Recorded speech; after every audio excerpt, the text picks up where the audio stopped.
Okay, hi, I'm Ruth, and my TTOC will discuss the causes of the lack of affordable housing in the urban setting of Ghana and what interventions can be implemented to help.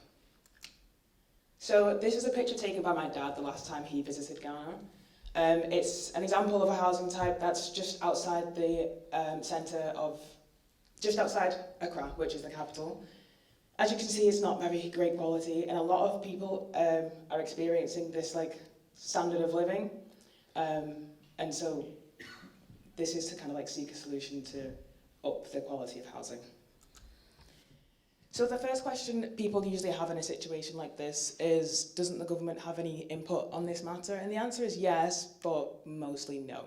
So this is the Seglemi housing project, where in the year 2012 the government received a loan of 200 million, intending to build 5,000 affordable housing units. Then comes the year 2023, 11 years later, and not one of these has been completed to the point of habitation for anyone. So there's a multitude of reasons as to why a lot of these projects fail, which is corruption within the government, a lack of planning, but mostly for this one, a lack of cooperation between governmental parties. So I'd interviewed a few architects for this topic, and one had to point out the fact that, so a party will come into power for 4 years, there's not much that you can do complete in 4 years. When the next party comes into power, in fear of credit being given to the previous party, they just won't complete any project done. So this and many other projects face abandonment. So this is just sat here now, like a wasteland, which is obviously a lot of wasted materials and a lot of wasted money. So what about the types of housing that is available? The issue is that the majority of the population just can't afford what's on the market right now.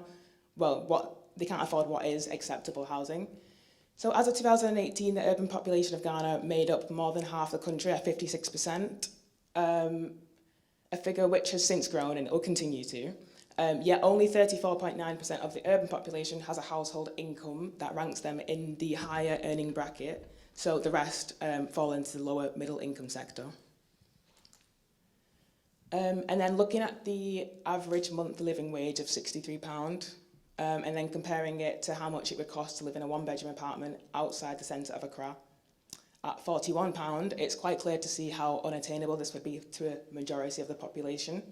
That would leave them with just £22 for the rest of the month for food, electricity, and however many other bills that they may have. So one of the major reasons why the cost of rent is so high for most people is the use of materials. So typically, the nicer housing types in the city are built with concrete that's imported, which is another issue in itself. And they like to design them like Western buildings. As one of the architects also pointed out, is a lot of the designs are built like Western buildings, and anytime you see any traditional buildings built with the vernacular materials of Ghana, people tend to associate them with poverty and no class. Especially since mostly the only times you ever see the vernacular materials used is in the rural regions of Ghana, where people tend to be poorer and they can't really afford to maintain their homes. So over time, they become a bit decrepit and tired looking. So when this is virtually one of the only times a country can see a representation of its own materials, it's no wonder that they look elsewhere for resources. Yeah, so what is to be done? Basically, Ghana just needs to embrace its own material use.